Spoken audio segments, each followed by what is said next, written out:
Tem uma coisa curiosa no livro A Caminho da Luz,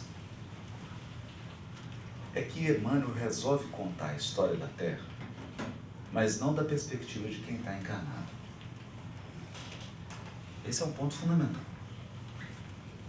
Porque da perspectiva de quem está encarnado, as pessoas mais importantes são aquelas que o mundo consagrou, aquelas que o mundo reverenciou. E nem sempre as pessoas que o mundo consagrou são aquelas que voltaram para a pátria espiritual com a consciência tranquila do dever cumprido. Nós sabemos disso. O Livro dos Espíritos deixa muito claro: ninguém nasce programado para praticar o mal. Ninguém encarna com missão de praticar o mal. Isso não existe. Então, toda vez que alguém, no curso da sua vida, se dá ao mal, à truculência e a todas as misérias humanas, ele faz isso por um desvio da sua programação espiritual com base no seu livre-arbítrio. E aqui a gente entra um ponto muito importante. Ao contrário de objetos, quando se trata da evolução no planeta, nós estamos falando de consciências. Consciências. Numa mensagem chamada Unificação, em 1964, o Dr. Bezerra de Menezes, pela psicografia do Chico, diz assim, que a unificação era urgente, mas não apressada, porque não poderíamos violentar consciências. Então, essa é a variável mais importante. Tem até um filme com Jim Carrey, em que ele Deus, você já viu esse filme? Todo-Poderoso? Todo-Poderoso. E Deus chega para ele e fala: não, vou tirar férias uma semana e você vai ser Deus, por uma semana. Né? E a lição principal do filme é porque, no primeiro momento, ele acredita que o poder é capaz de resolver tudo. Né? E já mais para o final do filme, ele está quase perdendo a noiva que ele ama. E quando Deus entregou para ele a direção de tudo, foi tirar férias, né? O Morgan Freeman, ele falou para ele: ó, você pode fazer tudo, o seu poder te dá direito a tudo, menos uma coisa: violentar o livre-arbítrio. Você não pode interferir no livre-arbítrio. E aí no final, que ele está em apuro, Deus está quase voltando, a noiva pediu um tempo, né? Está quase terminando o noivado, ele está apavorado, acreditou que o poder fazia tudo. Aí, antes de entregar de novo o comando para Deus, ele fala assim: olha, a situação está meio difícil, como que a gente faz para uma pessoa nos amar sem violentar o livre-arbítrio dela? Aí Deus fala para ele: se você descobrir essa resposta, você me conta. Então, essa é a grande lição da evolução. Como fazer com que alguém deseje o bem, pense no bem, pratique o bem, sem violentar a consciência. Esse é o fio condutor da evolução. Porque apresenta o melhor, revela o melhor. As revelações são isso. São missionários que nascem para apresentar o melhor. Apresentar o melhor já testado nos mundos. Aquilo que eles vivem. Eles sabem que é o melhor porque é o testado, já foi experimentado. Mas, por conta do livre-arbítrio, nós todos sabemos, nem sempre as pessoas escolhem o melhor. Nem sempre elas escolhem o melhor. Então, quando Emmanuel está descrevendo a história humana da perspectiva do mundo espiritual, ele está principalmente mostrando esse grande desafio do Cristo planetário. O grande desafio do governador espiritual é como convencer alguém do melhor quando a pessoa não quer escolher o melhor. Isso significa que muitas vezes nós temos que dar tempo ao tempo, nós temos que aguardar a experiência, nós temos que aguardar a pessoa escolher o pior, sofrer as consequências, refletir sobre aquilo, né? E isso muitas vezes implica a dor. É isso. Se isso vale para os indivíduos, que dirá para os agrupamentos? Que dirá para os agrupamentos? Né? Outra coisa importante do Caminho da Luz, que é uma história contada da perspectiva espiritual, é que, gente, tem muito mais mundo celeste do que mundo expiação e prova. Tem muito mais espírito puro do que espírito imperfeito. Isso é quase que intuitivo. Basta a gente fazer um raciocínio matemático aqui. Eu gostaria que vocês imaginassem 15 bilhões de anos atrás, quando o nosso universo estava tendo o Big Bang. Vocês acham que a criação divina começou há 15 bilhões de anos atrás? Dúvida, gerou uma dúvida. Porque 15 bilhões tem algo a mais, né? Porque um dia você falou uma vez, uns 5 anos atrás, que Deus não descansa, não para. Exatamente. Então, se o nosso universo começou há 15 bilhões de anos atrás, o que Deus estava fazendo um dia antes?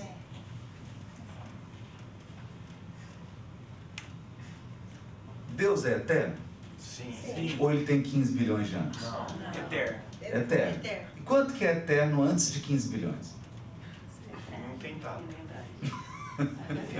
Não tem tempo, né? O tempo é diferente, não é? Exatamente.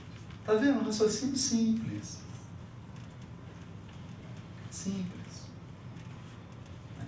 As leis divinas têm atualização a cada 15 anos ou elas são imutáveis? Imutável. Soberanamente justo e bom. Imutável. Então, há 50 bilhões de anos atrás, antes do nosso universo existir, as leis divinas são as mesmas. E nós já tínhamos espíritos que já tinham atingido o grau de pureza. Perceberam? Então, o que eu estou querendo raciocinar aqui?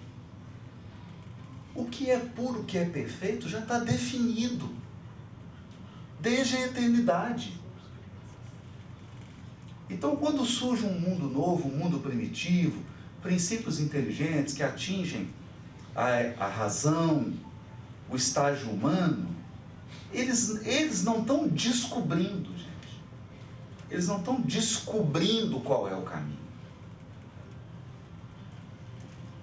Eles não estão descobrindo, inventando um caminho. O caminho está sendo revelado. Porque a evolução se dá sobre preceptoria, mentoria. E esse é um ponto que a gente tem que virar a chavinha da mente. E qual é o preceptor do planeta Terra? Jesus. O modelo.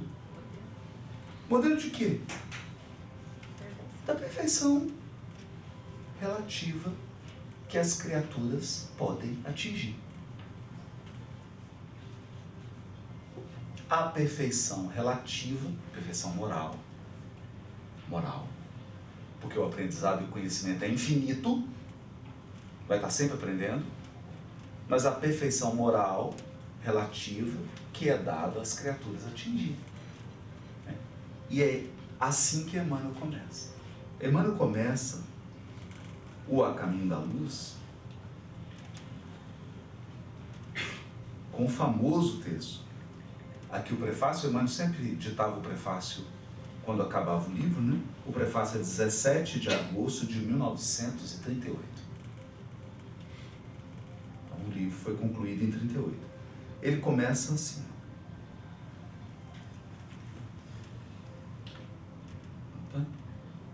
na introdução, olha o que ele fala. Diante dos nossos olhos de espírito, passam os fantasmas das civilizações mortas, como se permanecêssemos diante de um ecrã maravilhoso, de um holograma. As almas mudam a indumentária carnal no curso incessante dos séculos, constroem o edifício milenário da evolução humana, com suas lágrimas e sofrimentos, e até nossos ouvidos chegam os ecos dolorosos de suas aflições. Passam as primeiras organizações do homem e passam as suas grandes cidades, transformadas em ossuários silenciosos. Nós vimos os ossuários, os monumentos. O tempo, como patrimônio divino do Espírito, renova as inquietações e as angústias de cada século, no sentido de aclarar o caminho das experiências humanas. Passam as raças e as gerações, as línguas e os povos, os países e as fronteiras, as ciências e as religiões. Olha isso. Agora, todo profitente de uma religião acha que a sua religião é eterna.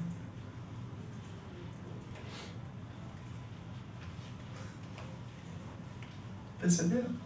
Porque não entenderam que a religião é um instrumento temporário por um trecho da sua evolução. E depois você tem uma revelação mais ampla que avança. Avançar não significa desmentir o que já foi trazido, significa avançar no conhecimento, né? Então, passam as religiões, passam as ciências, os países, as fronteiras, as línguas. Por isso que o Emmanuel não contou a história a partir da perspectiva humana. Porque ele está contando a história a partir da perspectiva do Espírito. Nós já falamos isso aqui. Nós visitamos ontem Magdala e tinha o piso, aqueles mosaicos no piso, com motivos da civilização egípcia. Olha isso. Mas, meu Deus, não é interessante isso? Não é interessante? O Egito foi uma grande civilização, foi um grande império, foi substituído. Foi substituído. Depois veio o Império Assírio-Babilônico, depois veio o Império Medo-Persa, depois veio o Império Grego-Macedônico, Alexandre o Grande, depois veio o Império Romano. E estava lá uns traços. Mas por quê? Por quê? Então, quando você come... daqueles que a gente tem uma notícia, né? Por exemplo, a Caminho da Luz, tá aqui, você vai ver Júlio César, foi Alexandre o Grande. Depois esse espírito vem como Carlos Magno. Depois ele vem como Napoleão Bonaparte. Olha isso. Isso é um. Isso é um. Nós temos em torno de 25 bilhões de espíritos evoluindo no planeta Terra, sob a égide do Cristo. Então vai mudando de indumentária, vai mudando de língua, vai mudando de... E esse é o ponto que a gente tem que observar. Agora, aqui ele começa. Um sopro divino faz movimentar todas as coisas nesse torvelinho maravilhoso. Um sopro divino significa que os encarnados não estão aqui numa roleta russa. Eles não estão aqui num jogo aleatório de errar e acertar. Não. Existe um sopro divino conduzindo a embarcação. Existe um sopro divino direcionando a evolução planetária. Planetária. Olha o que ele usa. Estabelece-se então a ordem, equilibrando todos os fenômenos e movimentos do edifício planetário, vitalizando os laços eternos que reúnem a sua grande família, a família planetária. Mas qual que é o problema? A coisa mais difícil para o espírito, o aprendizado mais difícil do espírito, é ele assimilar essa ideia de família terrena. Ele se enxergar como um cidadão do planeta e todos do planeta como seus irmãos. Isso é muito difícil. Porque a maioria dos encarnados tem mentalidade tribal. Tribal. É o meu país, a minha religião, a minha cor da pele, a minha língua, os meus costumes. Tribos. Tribos brigando com tribo. Aí ele vai dizer assim: vê-se então o fio inquebrantável que sustenta os séculos das experiências terrestres. O fio inquebrantável. Um fio que não se quebra. Um fio. Então pensa num colar. Cada pérola do colar é preciosa, é uma pedra preciosa. Mas para ter o colar, precisa do fio. Porque é o fio que reúne. Então vamos imaginar. Cada civilização é uma pedra preciosa. E tem um fio que vai reunindo essas pérolas. Um fio inquebrantável que sustenta os séculos das experiências terrestres, reunindo-as harmoniosamente umas às outras. Cada século uma pérola preciosa, uma pérola. Vai reunir harmoniosamente, a fim de que constituam o tesouro imortal da alma humana em sua gloriosa ascensão para o infinito. Quem é esse fio?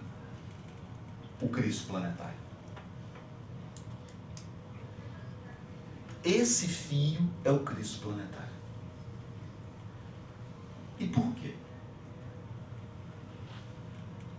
Por conta da experiência evolutiva de Jesus. Olha isso. Por conta da experiência evolutiva de Jesus, ele é o único capaz, o único espírito da Terra, capaz de compreender e guiar todo tipo de experiência.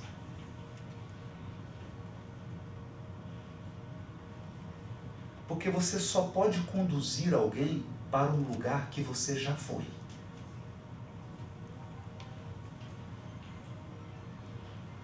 O guia é alguém que já percorreu o território que ele está te conduzindo. Senão não pode ser guia.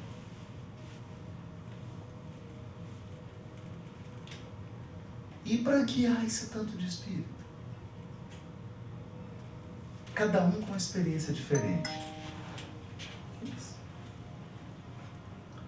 Só um espírito que tenha todas as experiências.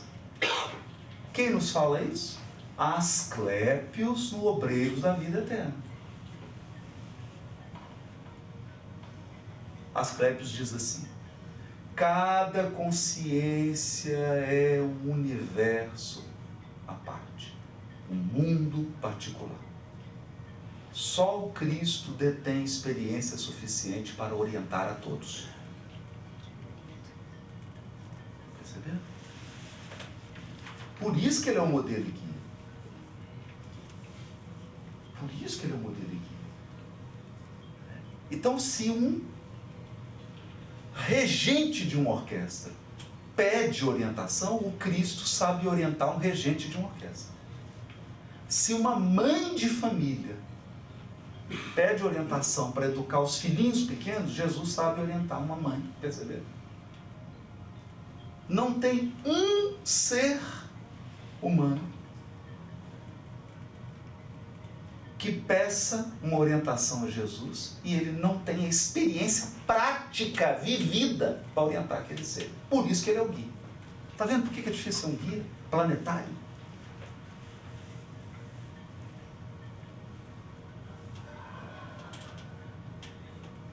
Difícil. Emmanuel vai dizer lá no livro O Consolador, ele vai dizer assim, quando perguntam sobre o Cristo, né? Aí ele fala que é preciso ter o respeito ao tratar de Jesus, porque os mundos pelos quais o Cristo fez a sua evolução já se tornaram poeira cósmica. Não existem mais. Perceberam? Basta a gente imaginar que há 4,5 bilhões de anos ele já era um Cristo. O Cristo está lá. Revista Espírita, fevereiro de 1868, um conjunto de mensagens intituladas Os Messias do Espiritismo.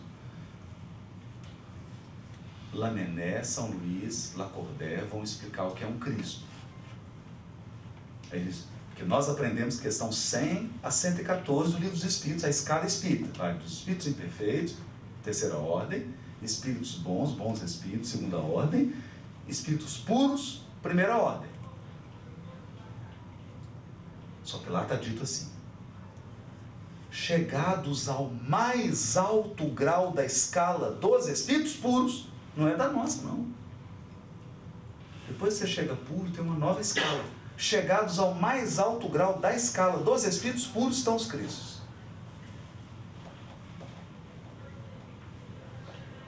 É brincadeira, gente.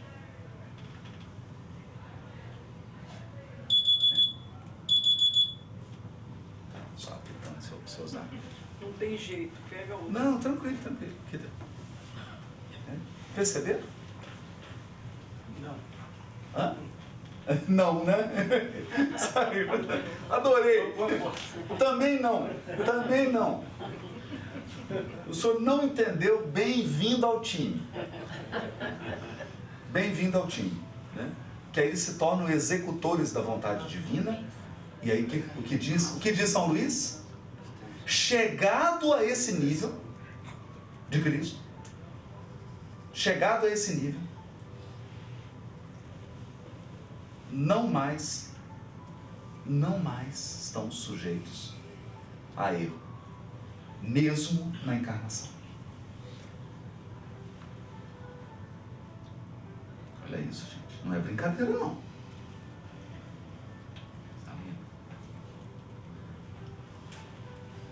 Pediu 100. Então, é disso que nós estamos falando. Então, gente, é um planetário. Agora vamos sair um pouquinho disso. Vou passar para uma outra parte agora que é importantíssima. Um Cristo planetário, ele orienta toda a evolução de um planeta. Toda. Então você pode segmentar para efeito didático, nós podemos segmentar a evolução para efeito didático em, vamos lá, vamos tentar juntos aqui, segmentar. Nós temos evolução tecnológica, não temos? Então, primeira grande tecnologia que nós descobrimos, fogo. Fogo. Tecnologia extraordinária. Muitos séculos, mas muitos milênios depois, descobrimos qual tecnologia? vapor. Depois, motor de combustão. E vai parar? Não. Nós já estamos saindo do motor de combustão, não estamos? Estamos saindo do motor de combustão. Já está chegando os híbridos. Mas o grande avanço tecnológico da humanidade terrena será quando nós dominarmos um motor eletromagnético. Por quê? Nós vamos produzir uma energia descomunal, renovável, não é? Perceberam? Então você tem uma evolução tecnológica, evolução científica, evolução artística. Todas as áreas do saber humano têm que evoluir. E isso tudo tem que ser conduzido. Quem gerencia tudo isso? O Cristo planetário. Mas eles fazem isso sozinhos? Não.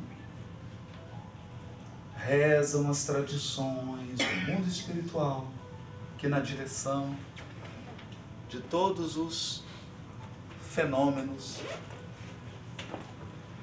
Eu estava selecionando um texto, mas trava. O iPhone ruim, né? Fica travando toda hora. Tirou. Que na direção de todos os fenômenos da vida existe uma comunidade de espíritos puros e eleitos pelo Senhor da vida. São os Cristos. Do sistema.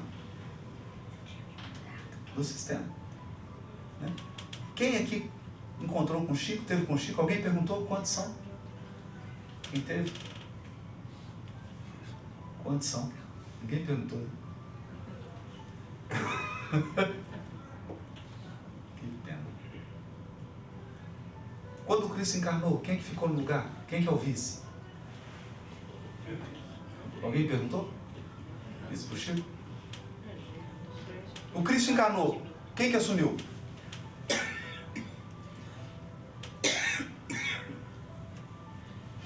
A tradição, importante, evolução em dois mundos, os Cristos são também chamados de arcanjos. Por que arcanjo? Porque você tem o anjo, você tem o arré, ângelos. Arré é o líder, o chefe dos anjos. Exatamente o que São Luís diz.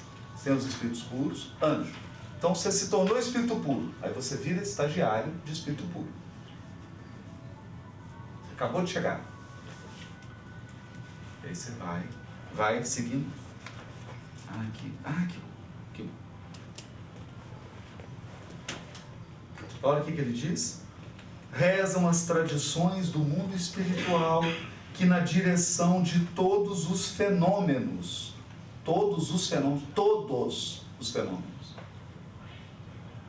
do nosso sistema, existe uma comunidade de espíritos puros e eleitos pelo Senhor Supremo do Universo, em cujas mãos se conservam as rédeas diretoras da vida em todas as coletividades planetárias. Essa comunidade de seres angélicos e perfeitos, da qual é Jesus um dos membros divinos, ao que nos foi dado saber, apenas já se reuniu nas proximidades da Terra para a solução dos problemas decisivos da organização e da direção do nosso planeta, por 2 vezes no curso dos milênios conhecidos. É lindo isso? Então, por que eu estou dizendo isso aqui, gente? Agora vamos fazer o remember da nossa viagem. Porque a gente sempre associa a figura de Jesus com uma igreja.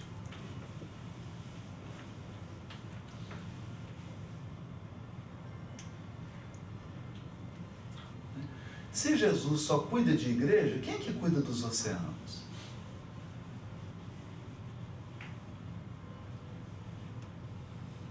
dirige a evolução nos outros campos da vida planetária? Quem?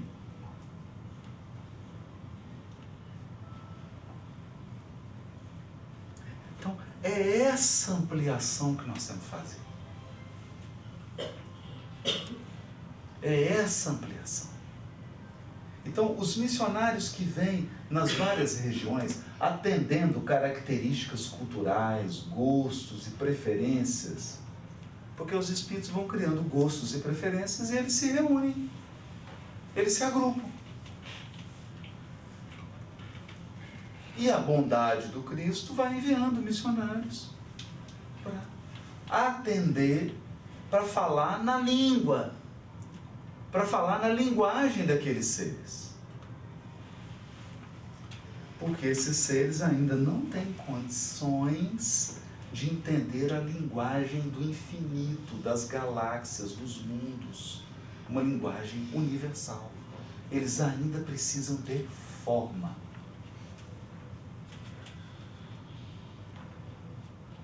Precisam de algo concreto para pegar, para ver. Porque não tem abstração espiritual e moral. Não tem abstração. Terceiro ponto, para a gente já partir para os grupos. Foi nesse sentido que o Cristo sempre foi acompanhando as civilizações, como um agricultor que acompanha sua plantação. Não é assim? Imagina que você plantou banana, manga, café, uma terra, você plantou um tanto de coisa. Aí você está, nossa, necessito. Está tendo uma praga aqui nessa plantação de café aqui, vou ter que cuidar. Você vai lá e cuida, faz uma poda, corrige o pH, cuida. Aí fica bonita a plantação, não é assim? As civilizações, os movimentos, são plantações. E o Cristo está ali como um agricultor, corrigindo, conduzindo. É assim que a gente tem que enxergar. Nesse sentido, foi sempre um projeto, está muito claro no Caminho da Luz.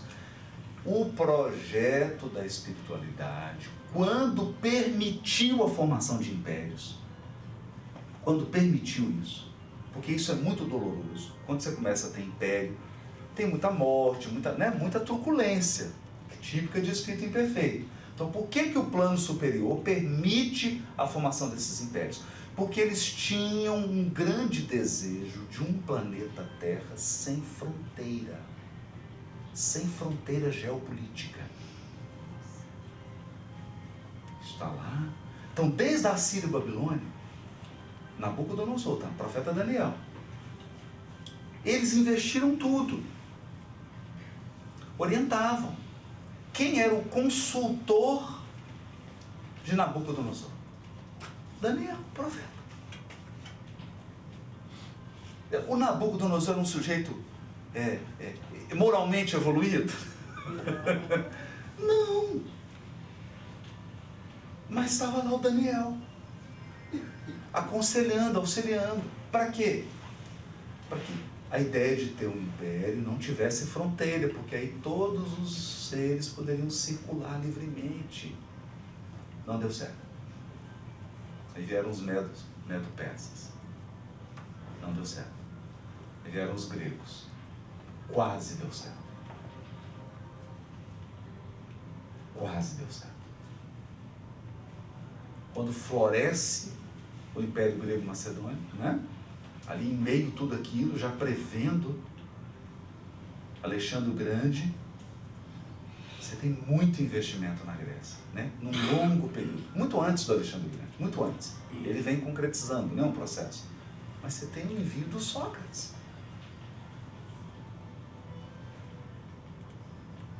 O Sócrates, numa entrevista dada pelo Chico,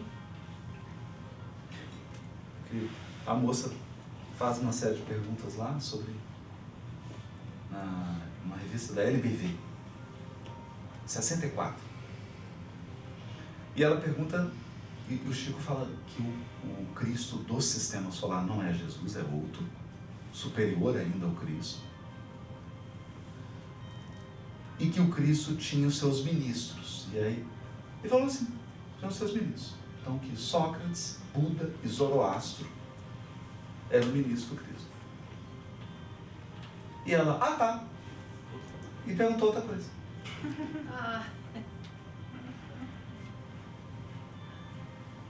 Mudou de pergunta.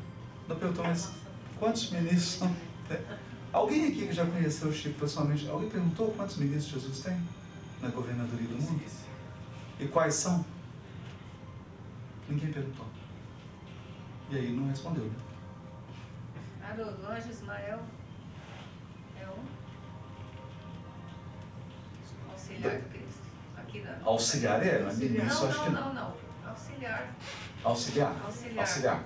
É o governador de um país. Sim. Você tem dos outros, mas isso ainda não é ministro, é um grau abaixo. Sim. O ministro está acima. É um ajudante, vamos dizer assim. Nossa, um grande. Assim, vamos imaginar assim, Tá nas mãos dele. eu não sei como é que é a coisa militar, né? Você tem os generais aí, depois do general, né? O soldado. Não, soldados são nós.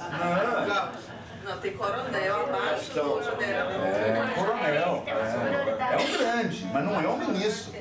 Mas aqui é o maior. Porque o ministro ajuda o Cristo na governadoria do planeta. Então ele citou lá Buda é um ministro do Cristo. O ministro já é um espírito, são espíritos Bem evoluído. que já atingiram a pureza, né? Já atingiram. E eles são tão evoluídos que quando eles nascem, as pessoas chegam a confundi-lo com o Cristo. Não é, mas chega a confundir. Veja o Buda. Agora, aí, eu poderia ter perguntado, não sei se o Chico responderia, mas poderia ter perguntado, mas são quantos? Quem são? Ou, dos que são tantos, são 72. Meu chute.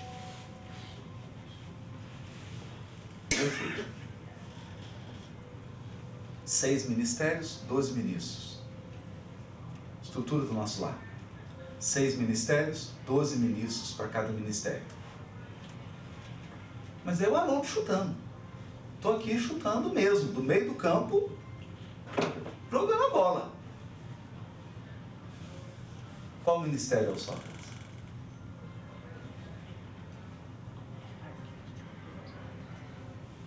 Qual? Da educação? Ministério da Educação? Perceberam, gente? É uma estrutura. Porque não pode. O que existe aqui é uma cópia imperfeita do que tem lá. Aqui é uma cópia imperfeita do que tem lá. Vou dar um exemplo. Quantos deuses no Olimpo? 12. Quantos apóstolos? Quantas tribos de Israel? 12. Coincidência? É coincidência?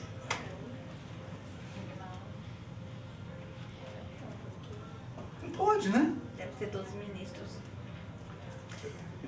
12, eu acredito 6, né? Que é o número do ser humano, né? Os 6. 12 para cada, 12 vezes 6, 72. É a estrutura do Sinédrio. Viram? É uma coisa muito organizada.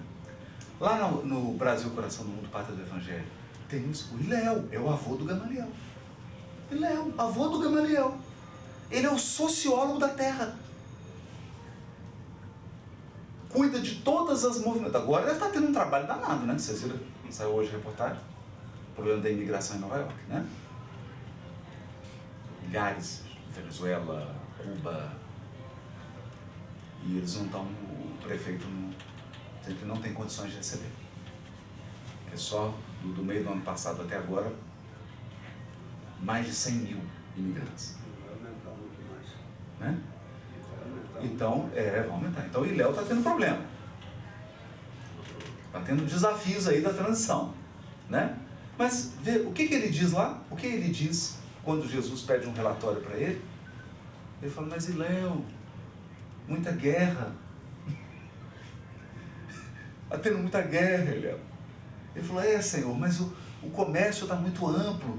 E graças ao comércio eles estão confraternizando.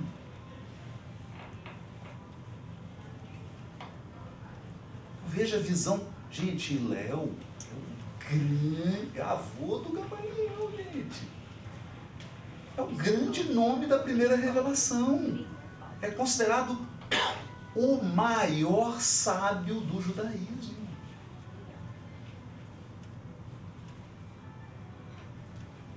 E está cuidando da movimentação.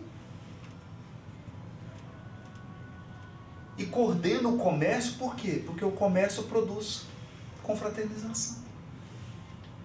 Enquanto está comprando e vendendo, está fraternizando. Está confraternizando. Muitas guerras não ocorrem agora, por exemplo. Por que não ocorre um conflito agora China e Estados Unidos? Por quê? Não tem uma guerra agora com a China? Por causa do comércio. Por causa do comércio. Interessante. Isso é evangelho, gente. Evangelho não é só entrar na igreja, ajoelhar e rezar, não. Porque o que a gente aprende com o evangelho? Que nós precisamos ser irmãos uns dos outros, fraternos. Como que consegue isso? A espiritualidade superior permite o comércio entre os povos para que a gente aprenda evangelho. Para que a gente aprenda fraternidade. Evangelho. Então, quando você está lá no seu comércio, vendendo e comprando, você está vivendo o evangelho. Por isso você tem que fazer certinho. Não pode prejudicar ninguém. Evangelho. Então é esse ponto que eu queria trazer. Então, é isso. Todas a ciência, a saúde, todas as movimentações planetárias são coordenadas pelo Cristo. Nenhuma encarnação... Gente, nós temos encarnação automática, que é igual a encarnação... Vamos pensar. Você não quer nem pensar, né? Na minha cachorrinha ativa desencarnando. Eu pensei. Né? Não quer nem pensar nisso. Mas a Tiffany desencarnada, ela encarna no automatismo, gente. Tem tanto de espírito de encarnado que está vivendo mais animal do que a Tiffany. A Tiffany tem muito mais evangelho, espiritualidade do que muito encarnado. Então isso aí encarna e desencarna igual bicho.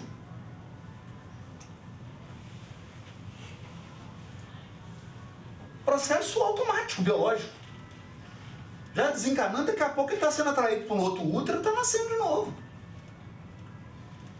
Determinismo animal. Porque vive igual bicho. Desculpem a dureza das palavras. Vive igual bicho. Igual cachorro. Igual cachorro e gato de Éfeso. São tão bons. Ok, gente? Tudo bem. Nós não estamos julgando, nós estamos descrevendo.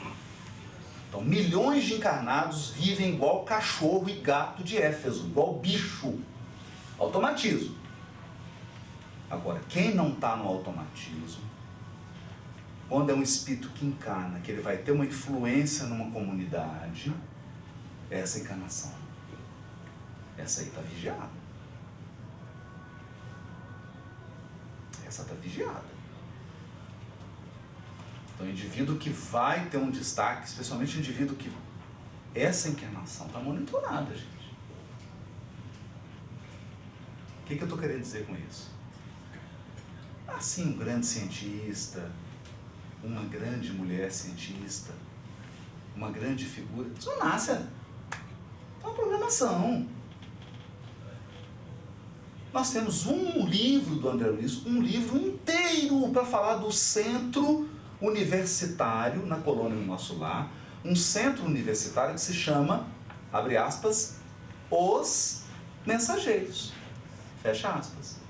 É uma universidade que forma espíritos que vão trazer ideias de espiritualidade para os encarnados. Fazem lá um curso, uma preparação. 95% falham, 5% concluem o programado. Por aí. Os capítulos lá vão contando, né, as histórias dos que fracassaram e por que fracassaram. Né? Mas aí fracassa, volta, repete o ano, estuda, volta de novo, né? Veja a preparação. Então tudo isso é dirigido. Esse que é o ponto importante.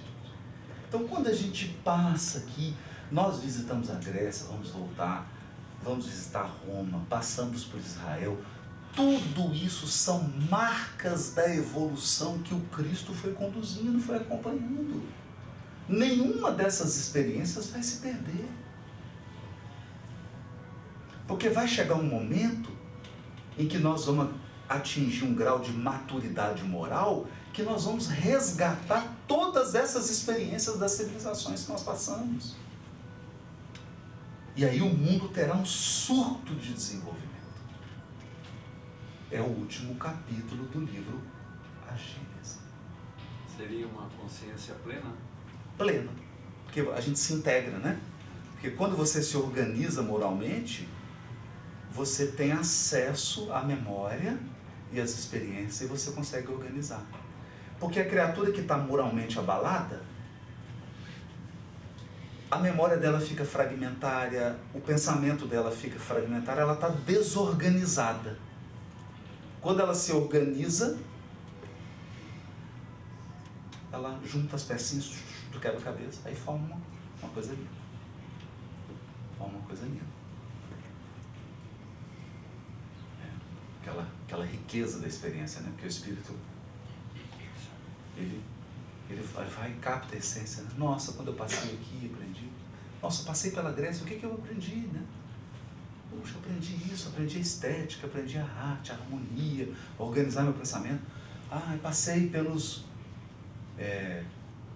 os místicos lá de Israel. O que eu aprendi? Autodomínio, autodisciplina, espiritualidade. São valores. Valores que o espírito vai aprendendo, porque não tem como se adquirir todos os valores simultaneamente. Não tem como. É um esforço muito grande. Né?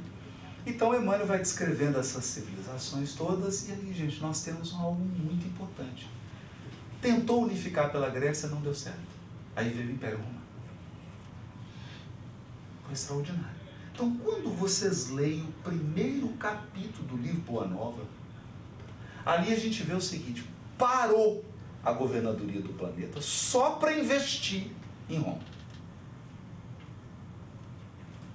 É o século chamado de a Pax Romana, o século de Augusto. Viram? O Vaticano se retrata isso. E aí o Cristo falou assim: manda literato, manda poeta, manda artista, reencarnou assim aos montes. Porque quando esse surto, nós vamos ter um outro agora. Nós vamos ter um breve, daqui a algumas décadas. Breve, antes de 2057. Antes de 2057 nós vamos ter um surto, hein? Não é surto psiquiatra, um surto de crescimento. Vão encarnar centenas de milhares de espíritos de todas as áreas. Vai ser uma nova renascença espiritual. Um novo século de Péricles, um novo século de Augusto. Isso é cíclico. A Terra é como que é uma primavera espiritual. Porque floresce.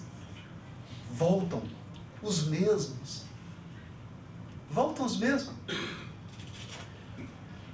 Maior escultor de Atenas, Fídias. Maior escultor da Renascença, é o mesmo. É o mesmo. Depois ele vai para a Grécia de novo. Volta para a Grécia. Foi um grande escultor. Aleijadinho. Ligação de Minas com a Grécia.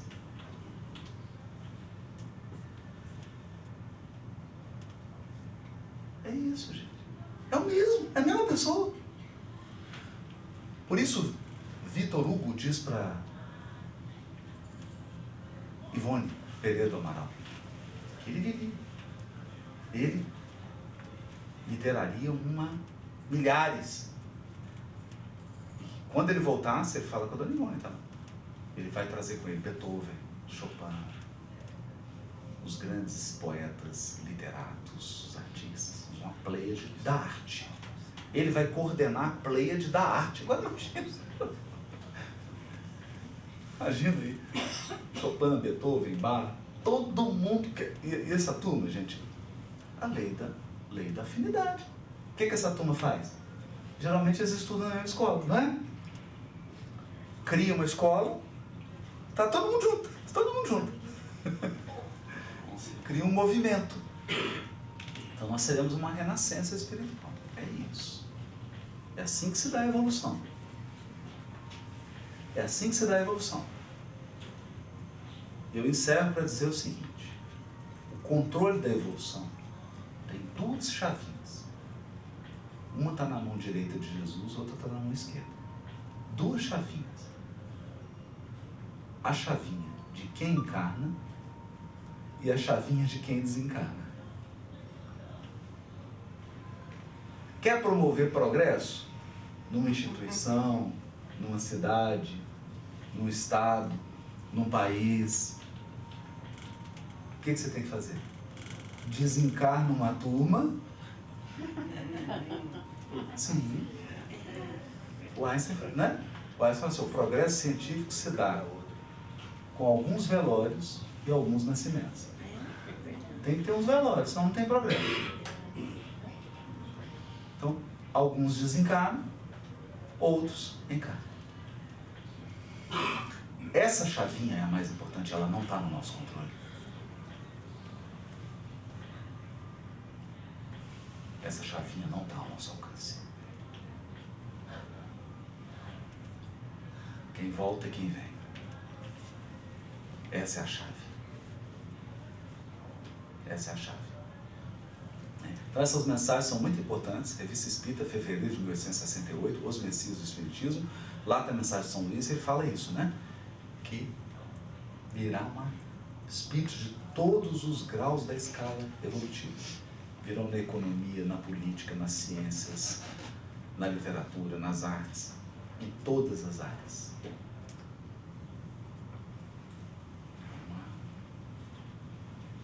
Para poder fazer a grande virada, né? Mas, ok, tudo isso é muito complicado, mas uma coisa é simples, gente. Uma coisa é simples. São os valores do Evangelho que sustentam a evolução. Então, qualquer um de nós que estiver cultivando os valores do Evangelho está se preparando, se capacitando para esse surto evolutivo.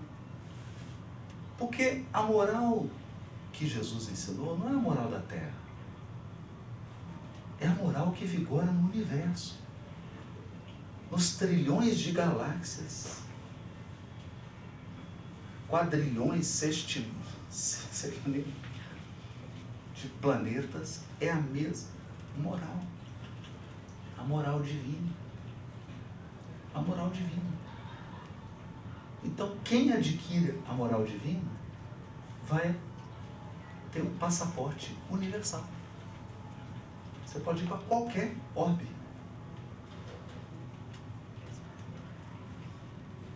A moral divina.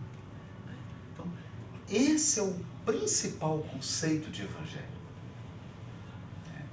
É por isso, gente, que Jesus, o vaso escolhido, Paulo, era alguém que dominava toda a cultura da época. Aquele homem foi criado na cultura hebraica, ele sabia tudo de Velho Testamento, era o doutor da lei. Ele foi educado numa universidade grega em Tarso. Só havia 3 complexos universitários gregos no mundo: Atenas, Alexandria e Tarso. Ele estudou em Tarso, sendo que teve perseguição, em Alexandria. Então os sábios saíram de Atenas e Alexandria e migraram para Tarso na época do Paulo.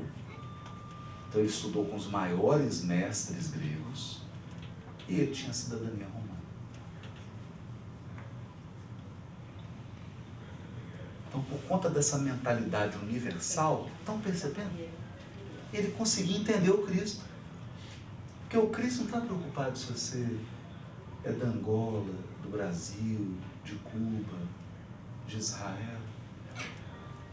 Esses rótulos para o Cristo não têm a importância que nós damos. Não tem. Então a gente precisa... E esse raciocínio é difícil, gente? É difícil. A gente precisa... É muito difícil educar o nosso... Mesmo para o Espírito. Educar o pensamento para pensar de forma universal é muito difícil, gente. Né?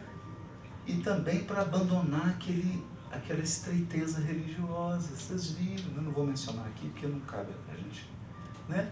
Mas vocês viram o atavismo religioso, os rituais... O espírito escravizado ali a uma forma. Chega a ser doloroso, né? Alguns casos, não sei se vocês tiveram a oportunidade de reparar, alguns ali nos seus rituais religiosos, lembra alguém que está assim à beira de um transtorno psiquiátrico. Aquelas meninas chorando. À beira de um transtorno psiquiátrico. A fisionomia da pessoa, você fala assim, tá à beira. Eu notei mesmo no Muro das Lamentações, com as mulheres batendo na cabeça, com o corão batendo no rosto, como se fosse uma culpa, me perdoa por não sei o quê. Mas é. Né? É uma culpa. É uma culpa. É uma culpa. O Quincas me contou uma história tão bonita, lá em Uberaba, estavam trabalhando lá com o Chico, né, que ele distribuindo o pão e tudo, e aí disse que um mendigo, ele assim, colocou um cobertor lá, na entrada do escritório de contabilidade dele. E aí ele falou, você levou comida, não sei o quê. Ele falou assim, olha, amanhã eu conversei com o pessoal da prefeitura aqui, nós não conseguimos um lugar para você. Tá bom, tá. Quando foi no outro dia, cedinho, ele foi embora. Andarilho. Aí chegou e falou, Chico, olha que tristeza, aquele mendigo que eu te falei, já estava conseguindo. Ele falou assim, meu filho, é um espírito que traz tanta culpa, que por muito tempo ainda, ele não vai aceitar a misericórdia de um lar.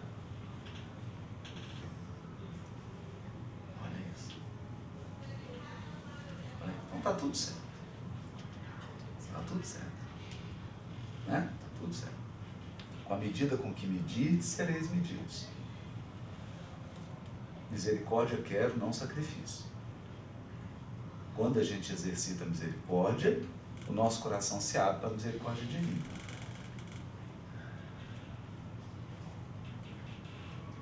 Pai, perdoa as nossas dívidas, assim como perdoamos nossos devedores. À medida que eu perdoo meus devedores, meu coração se abre para receber a misericórdia divina dos meus erros. Quanto mais eu estou aqui como cobrador, menos eu me permito receber a misericórdia. Aí eu sou regido pela culpa. Pela culpa. Pela culpa. Que também é processo purificador, mas doloroso. Né? Cada um escolhe a via que quer.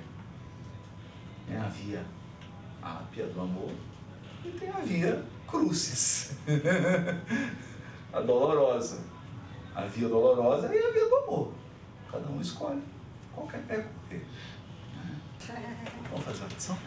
Alguém quer fazer? Alguém quer fazer? Quer?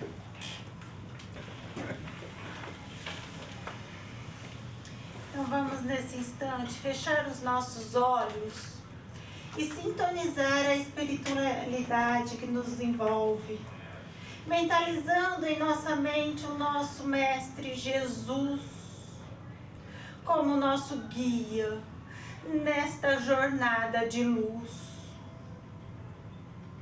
Ó Senhor, gratos somos por estarmos aqui neste instante envolvidos na sua luz, na sua energia, no seu amor. Abençoados, Senhor, por este envolvimento, por estes ensinamentos que caem em nossas almas, nos saciando a sede de conhecimentos. Obrigada, Senhor, por mais um dia onde encontramos um sol brilhoso, um mar azul e este momento de luz. Que assim seja, Senhor. Amém. Graças a Deus.